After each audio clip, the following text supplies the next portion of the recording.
Alors, bonjour Gérard, nous sommes le 23 novembre 2019 et nous avons donc décidé de faire des petits enregistrements autour de l'enseignement de Krishnamurti, mais en tout cas de ce que toi as, ce que tu as fait de l'enseignement de Krishnamurti. Donc tout d'abord, je te propose de te présenter. Alors voilà. Alors j'ai rencontré par l'intermédiaire d'amis théosophes l'enseignement de Krishnamurti. Après m'être intéressé à Ramakrishna, à Aurobindo, à pas mal de maîtres indiens que j'ai découvert comme ça en classe de terminale. J'ai découvert la sagesse indienne et ça m'a enthousiasmé. Donc, des amis théosophes m'ont présenté Krishnamurti et un ami, un camarade de classe m'a apporté un jour chez moi les bulletins de l'Étoile qui sont les premières publications traduites en français sur l'enseignement de Krishnamurti qui étaient les comptes rendus de ces causeries ici et là. Voilà. Donc j'ai été un petit peu forcé par ces deux mouvements-là à m'intéresser à l'enseignement de Krishnamurti en 62, donc j'avais 19 ans. Je me suis passionné tout de suite pour cet enseignement. J'ai commencé à lire avidement les bulletins de l'Étoile, que j'avais une quinzaine que mon ami m'avait donné, et j'ai jamais arrêté. À l'époque, j'étais donc sur le sud, j'étais sur Avignon, et ayant entendu dire que Krishnamurti venait parler à Paris, je suis allé l'écouter à Paris en 63. J'étais au service militaire à l'époque, donc j'ai bénéficié d'une réduction pour les soldats pour monter à Paris, faire l'aller-retour pour écouter Krishnamurti qui parlait dans une petite salle là. Qu'est-ce que tu gardes de cette première rencontre avec Krishnamurti? C'était une évidence. Pour moi, c'était une évidence. Rencontrer Krishnamurti et ce qu'il disait, déjà le lire, c'était évident. Ça coulait comme de l'eau de source. Il n'y a rien qui me heurtait, il n'y a rien qui me paraissait... voilà, c'était de l'eau de source. Ça coulait de l'eau de source pour moi. C'est l'expression juste. Et quand je l'ai rencontré physiquement, il y avait une amitié, on s'est pas parlé, hein, juste le regard comme ça. C'était un grand frère, quoi, un grand frère qui te parle sur la vie, C'était simple et beau, profond. Et je l'ai revu à Sanen, là où il a commencé à parler en 61. Moi, je suis allé l'écouter en 65, après mon mariage. Et je l'ai rencontré personnellement en 69. Et c'était aussi une simplicité, une évidence, euh, je sais pas, pour moi, c'était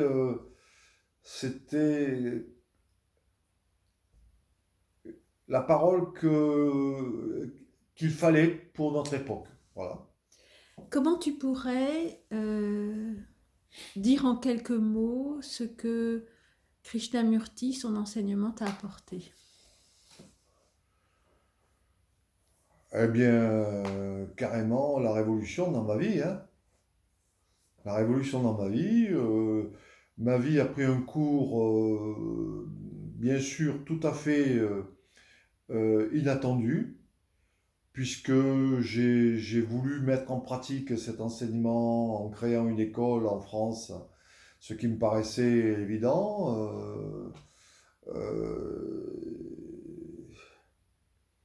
Donc j'ai orienté mes études dans ce sens-là. J'ai fait une licence d'anglais et une maîtrise de psychologie.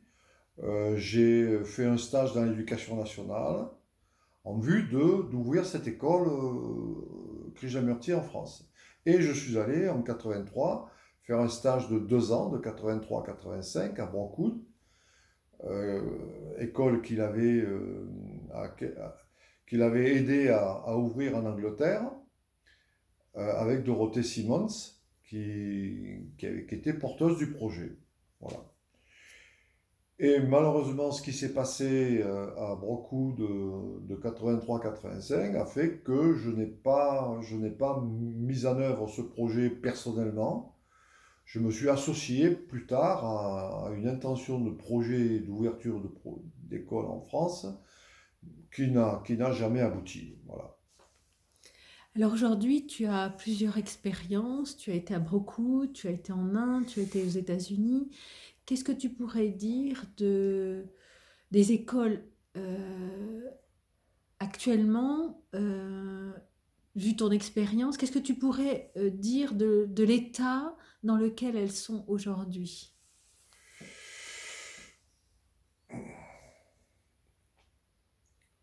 On a posé la question à Krishnamurti par rapport euh, aux écoles et aux enseignants et aux parents. Et est-ce qu'il fallait avoir compris son enseignement? Est-ce qu'il fallait avoir été transformé soi-même pour faire une école? Et Krishnamurti a toujours répondu que non, qu'il fallait l'enseignement étant une nécessité dans le développement de l'être humain, eh ben, il fallait faire des écoles, comme inévitablement il y en a, et sachant que on n'est pas transformé, mais créer une dynamique avec les élèves et les parents, de telle sorte que cette question du changement de relation, changement du rapport au monde, se fasse avec des personnes qui se questionnent, qui savent qu'ils n'ont pas la réponse, qui ne sont pas transformés, mais qui sont en travail, qui travaillent cette question-là de façon dynamique entre les enseignants, les parents et les élèves. Voilà. Donc c'était...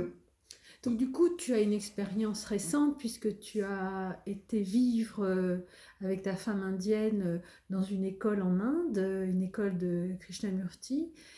Qu'est-ce que tu gardes de cette expérience récente? Eh bien, aussi bien à Brockwood qu'en Inde, je vois que cette dynamique enseignant-parent-enfant ne fonctionne pas. Voilà. Cette dynamique que Krishnamurti énonçait comme allant de soi ne fonctionne pas dans ce sens que euh, même si les parents sont portés de bonnes intentions, ont une ouverture de cœur et d'esprit pour l'enseignement de Krishnamurti, ça reste superficiel. Voilà. Et pareillement pour les élèves. Les élèves, la plupart des élèves passent par ces écoles sans vraiment comprendre en profondeur.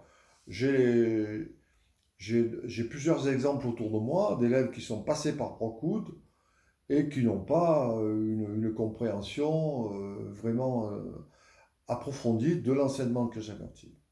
Alors, quelle est ton analyse? Mon analyse, c'est que c'est beaucoup plus difficile que ça ne m'était apparu dans mes jeunes années. Moi, je voyais une évidence quand j'avais 20 ans, 30 ans. En fait, je mesure aujourd'hui la difficulté du changement que l'enseignement de Krishnamurti implique.